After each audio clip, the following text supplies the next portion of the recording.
Topic है digital number system में, वो है बाइनरी डिवीजन। यानी जो भी हमारे नंबर्स होते हैं, यानी जो बाइनरी नंबर्स होते हैं, उनका डिवीजन हम किस प्रकार से करते हैं। मान लीजिए आपको कोई बाइनरी नंबर्स दे दिया गया और उसे बोल दिया गया है दूसरे बाइनरी नंबर से उसका डिवीजन करना है। सिंपली सा हम डेसिमल नंबर का डिवीजन तो आसानी से कर सकते हैं, बट अगर हमें बाइनरी नंबर्स के डिवीजन करने के लिए दे दिए जाए तो इसके लिए हमें सबसे पहले इसकी नॉलेज होनी चाहिए, यानी हमें पता होना चाहिए कि क्या क्या स्टेप हमें फॉलो करना होता है बाइनरी डिवीजन करने के लिए। तो सबसे पहले जैसे हमने मल्टीप्लिकेशन किया था, सेम टॉपिक वैसे ही है इसका भी। इसमें करना क्या होता है, इसमें आपको डिवीजन करना होता है और उसमें आपको क्या करना था, मल्टीप्लिकेशन करना था। तो सबसे पहले उसका फर्स्ट स्टेप क्या था, हमें जो भी बाइनरी नंबर्स दिए गए हों उनको पहले कन्वर्जन करना है, किसमें, डेसिमल में। फिर जो रिजल्ट आता है उसको फिर उसके बाद उसका कन्वर्जन किसमें कर देना, फिर से बाइनरी में कर देना है। तो सबसे पहले हम स्टार्ट करते हैं अपने टॉपिक को। ये भी एक मोस्ट इंपॉर्टेंट टॉपिक है। अगर आपको बाइनरी नंबर्स का डिवीजन नहीं आता है तो आप प्लीज पूरी वीडियो को जरूर देखेंगे, आपको अच्छे से समझ में आएगा। तो सबसे पहले हम क्या करते हैं, हम एक एग्जाम्पल के जरिए इसे समझने की कोशिश करते हैं और हमें समझ में भी आएगा। सबसे पहले क्या है, यहाँ पर हमें बाइनरी नंबर्स दिए गए हैं, ये बाइनरी नंबर से दिया गया है। उसके बाद इसका डिवीजन करना है मुझे 100 से, यानी कि 100 नहीं है यहाँ पर, ये वैसे तो देखने में 100 लग रहा है लेकिन यहाँ पर 0101 यानी कि 100 इस प्रकार से हम पढ़ेंगे। तो एक प्रकार से ये भी हमें बाइनरी नंबर से दिया गया है। तो सबसे पहले हमें क्या करना होगा, ये जो हमें दो बाइनरी नंबर्स दिए गए हैं इनको सबसे पहले हमें डेसिमल में कन्वर्जन करना होगा। डेसिमल में कन्वर्जन करने के लिए हमें 2 की पावर के रूप में लिखना पड़ता है। तो सबसे पहले यहाँ पर हमें जो नंबर से दिए गए हैं, 1 दिया गया, 110 उसके बाद क्या दिया गया है, डिवीजन करना है हमें 100। अब करना क्या होगा, सबसे पहले हमें इसे 2 की पावर के रूप में लिखना होगा। तो 2 की पावर के रूप में हम कैसे लिखते हैं, 2 की पावर 0 करते हैं, फिर 2 की पावर 1 करते हैं, फिर उसके बाद 2 की पावर 2 करते हैं, फिर 2 की पावर 3, एक एक बढ़ाते हुए जाते हैं, इधर को इंक्रीज होता हुआ जाता है, 2 की पावर 4, फिर 2 की पावर क्या कर देंगे, 5 कर देंगे। सेम वैसे इधर साइड भी सबसे पहले 2 की पावर 0, 2 की पावर 1, फिर उसके बाद क्या करना है, 2 की पावर 2। अब करना क्या है, इसे हमें क्या करना होगा, सॉल्व करना होगा। सॉल्व करने के लिए अब हमें क्या करना होता, सबसे पहले हम ये देखेंगे, हमें और आसानी हो जाएगी सॉल्यूशन करने में। इसका करना क्या होगा, जितने भी जीरो वाले हैं, यानी कि जो भी बाइनरी जीरो है उसका क्या करना है, अगर उसकी मल्टीप्लाई हम इस संख्या से कर देंगे तो हमें क्या मिल जाएगा, 0 मिल जाएगा। क्योंकि हमने पहले भी पढ़ चुके हैं हम कि अगर किसी भी नंबर्स की मल्टीप्लाई हम 0 से करते हैं तो हमें 0 ही मिलता है, अगर 1 से करते हैं तो हमें वो नंबर मिलता है। तो यहाँ पर जो भी जीरो वाले हैं, मान लीजिए यहाँ पर हमें क्या क्या जीरो में दिया गया है, ये नंबर एक जीरो है, तो इसकी मल्टीप्लाई अगर हम 2 की पावर 3 से करेंगे, यानी कि 8 की मल्टीप्लाई अगर हम 0 से करेंगे तो क्या हो जाएगा, 0 हो जाएगा। इसलिए इसको यहीं से कट कर देंगे। 2 की पावर 0 यानी यहाँ पर 2 की पावर 0 का मतलब 1 होता है, 1 की मल्टीप्लाई हम 0 से करेंगे तो क्या हो जाएगा, 0 हो जाएगा, इसलिए इसे भी कट कर दिया। सेम वैसे ही 2 की पावर 1, 2 की पावर 0, ये भी कट हो जाएंगे यहाँ से। अब हमें करना क्या है, अब जो भी हमें बचे हैं, जो भी नंबर्स यहाँ पर बचे हुए हैं उनको सॉल्व करना है। सॉल्व करने के लिए हमें क्या करना होगा, सबसे पहले यहाँ पर पीछे साइड से हम काउंटिंग स्टार्ट करेंगे तो हमें और आसानी होगी। 2 की पावर 1 का मतलब क्या होता है, 2 होता है, इसकी मल्टीप्लाई 2 की मल्टीप्लाई 1 से करेंगे 1 मिलेगा, प्लस कर देंगे 2 की पावर 2 का मतलब क्या होता है, 4 होता है, 2 की पावर 2 मीन्स 4 हो जाएगा, उसकी मल्टीप्लाई 1 से करेंगे क्या मिलेगा, 4 मिलेगा। उसके बाद 3 तो ऑलरेडी क्या हो चुका है, 0 हो चुका है, इसलिए 0 लिखने की कोई आवश्यकता ही नहीं है। 2 की पावर 4 करेंगे यानी कि यहाँ पर 8 आता है, 8 आएगा, उसके बाद 8 दूनी क्या हो जाता है, 16 हो जाता है, तो यहाँ पर हम क्या कर देंगे, प्लस 16 कर देंगे, यानी 16 लिखेंगे। उसके बाद फिर 16 की मल्टीप्लाई, यानी कि एक ही पॉइंट तो बढ़ा हुआ है, एक ही पावर तो बढ़ रही है, तो 16 की मल्टीप्लाई किससे कर देंगे, फिर से 2 से कर देंगे, तो 16 दूनी क्या हो जाता है, 32 हो जाता है। तो ये सिंपली से लिखने का तरीका होता है, क्योंकि 2 की मल्टीप्लाई फिर से हम 2 से करेंगे तो 4 आएगा, 4 की मल्टीप्लाई फिर से हम किससे कर देंगे, 2 से करेंगे तो 8 आएगा, 8 वाला यहाँ पर क्या हो चुका है, 0 हो चुका है, क्योंकि इसके ऊपर 0 था। उसके बाद फिर 8 की मल्टीप्लाई फिर से 2 से करेंगे तो क्या आ जाएगा, 16 आ जाएगा। सेम वैसे ही फिर 16 की मल्टीप्लाई 2 से करेंगे तो 32 आ जाएगा। तो इस प्रकार से हमें क्या करना होता है, पूरा स्टार्टिंग से नहीं करना होता है, मल्टीप्लाई करते हुए आगे को जाते हैं, एक एक स्टेप हमें वो नंबर्स मिलते हुए चले जाते हैं। अब यहाँ पर ये सॉल्व हो गया, अब क्या करना है, डिवीजन करना है इसका। इसके लिए और यहाँ पर क्या बचा हुआ 2 की पावर 2, यानी कि 4 की मल्टीप्लाई 1 से करेंगे तो क्या मिलेगा हमें 4 ही मिलेगा।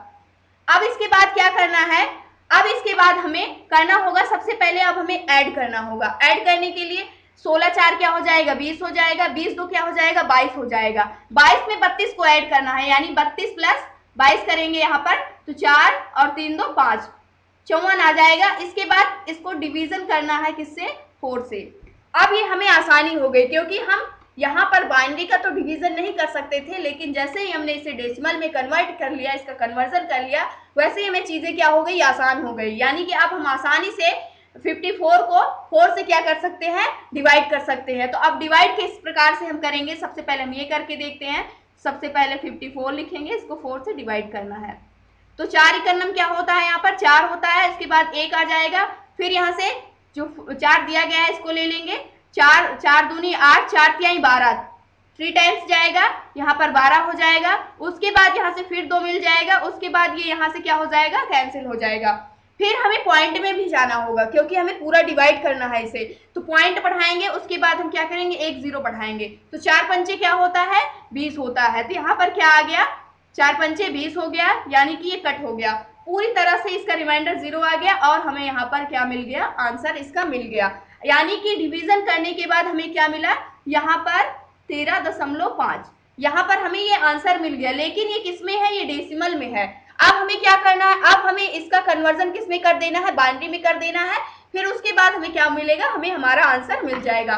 तो बाइनरी में कन्वर्जन करने के लिए किसी भी डेसिमल का जो फ्रैक्शन पार्ट होता है उसको हम 2 से मल्टीप्लाई करते हैं, जो इंटीजर पार्ट होता है उसको हम 2 से डिवाइड करते हैं। तो यहाँ पर पॉइंटिंग में वैल्यू आई है, यानी कि 13 क्या है हमारा इंटीजर पार्ट है, यानी कि पूर्णांक संख्या है। लेकिन जो 0.5 आई है, पॉइंट के बाद जो संख्या है वो क्या है फ्रैक्शनल वैल्यू है, क्योंकि ये पॉइंट में आई हुई है। तो इसके लिए हमें सबसे पहले हम इसके इंटीजर पार्ट को लेते हैं। यहाँ पर 13 दिया गया है, इसको हमें क्या करना होगा 2 से भाग देना होगा।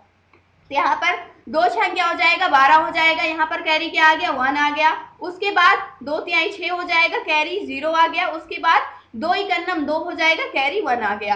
अब क्या हुआ, यानी कि जो 13 था यहाँ पर 13 का हमें क्या मिल गया, 13 का ये डेसिमल था, फ्रैक्शन पार्ट था जो कि इंटीजर पार्ट था, इसका जो रिजल्ट आया बाइनरी में वो क्या आ गया, हम बॉटम टू टॉप चलेंगे तो यहाँ पर 1 1 0 1, यानी कि 1 1 0 1, ये इसका बाइनरी कन्वर्जन आ गया। लेकिन अब हमें 0.5 जो दिया गया है इसको भी कन्वर्ट करना है, इसका भी कन्वर्जन करना है बाइनरी में। तो 0.5 वाली वैल्यू को हम किस प्रकार से करेंगे, यहाँ पर 0.5 दिया गया है हमें, ये डेसिमल में दिया गया है जो कि फ्रैक्शनल वैल्यू है, इसका कन्वर्जन भी हमें किस में करना है बाइनरी में करना है। तो इसको करने के लिए हमें 2 से मल्टीप्लाई करना होता है, तो 0.5 लिखेंगे, उसके बाद किससे मल्टीप्लाई कर देंगे 2 से, और जो भी इसकी कैरी आती है यानी कि मल्टीप्लाई करने के बाद उसको हम किधर लिखते हैं, इधर साइड हम नोट करते हुए जाएंगे।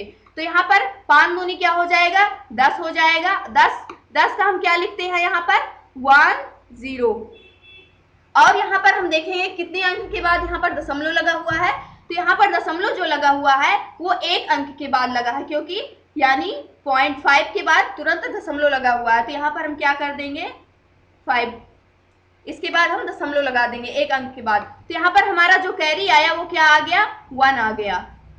अब क्या करना है, अब हम इस वाले पार्ट को छोड़ेंगे, इस वाले पार्ट को फिर से उठाएंगे, इस वाले पार्ट को हम फिर से उठाएंगे। तो यहाँ पर क्या करना होगा हमें, सबसे पहले हम 0.0 लेंगे, इसकी मल्टीप्लाई हमें 2 से कर देनी है। 2 से जब हम इसकी मल्टीप्लाई करेंगे तो क्या हो जाएगा 0 मिल जाएगा, हमें 2 की मल्टीप्लाई 0 से करेंगे 0 मिल जाएगा। तो यहाँ पर पॉइंट, और किसी भी पॉइंटिंग के पहले हम ऑलरेडी क्या मानते हैं 0 मान के चलते हैं, तो इसलिए यहाँ पर इसका जो कैरी आई वो क्या आ गया 0 आ गया, और यहाँ पर ऑलरेडी हमारा जो नंबर्स था अब 0 हो चुका है, यानी दोनों साइड्स के नंबर्स हमारे 0 हो चुके हैं।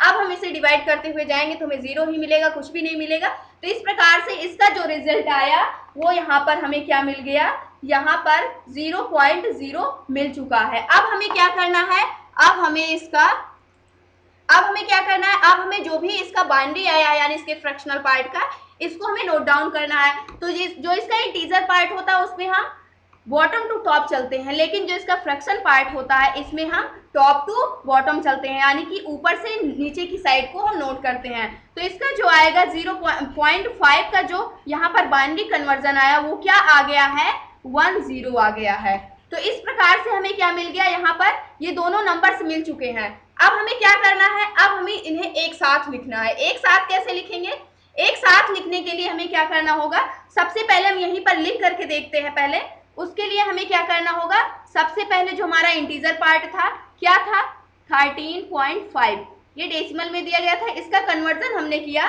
तो हमें क्या रिजल्ट मिल गया, हमें मिल गया इसका आंसर। सबसे पहले हम 13 की वैल्यू को लिखेंगे जो इसका कन्वर्जन होकर के आया है, यानी 1101।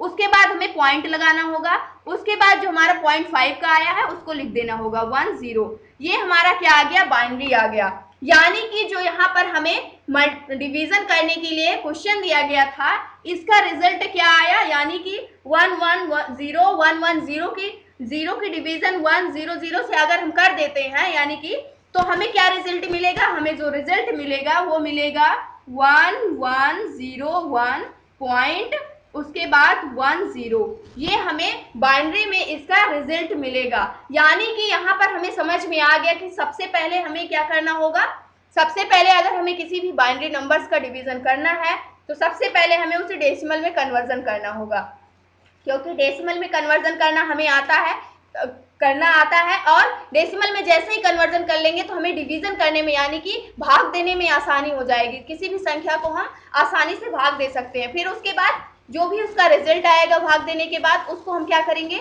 डिवाइड करने के बाद उसको हम फिर से नोट डाउन करेंगे और उसको फिर से हम बाइनरी में कन्वर्जन कर देंगे, क्योंकि हमें जो रिजल्ट देना है वो बाइनरी में ही देना है। तो इस प्रकार से हमने क्या किया, आज का टॉपिक कंप्लीट किया, जो कि था बाइनरी के जो अर्थमेटिक ऑपरेटर्स थे उसका हमने क्या देखा, एडिशन, सब्ट्रैक्शन, मल्टीप्लिकेशन, डिवीजन, ये चारों टॉपिक्स जो कि मोस्ट इंपॉर्टेंट है। तो अगर अभी तक आपने और वीडियो नहीं देखी है तो प्लीज देख लीजिए। तो आई होप दोस्तों आज का जो हमारा टॉपिक था डिवीजन का ये आपको समझ में आया होगा। अगर आपको कोई भी नंबर्स दे दिया जाता है डिवाइड करने के लिए बाइनरी नंबर्स, तो आप इस प्रकार से आसानी से कर सकते हैं। तो ये था आज का हमारा topic. Thanks for watching this video.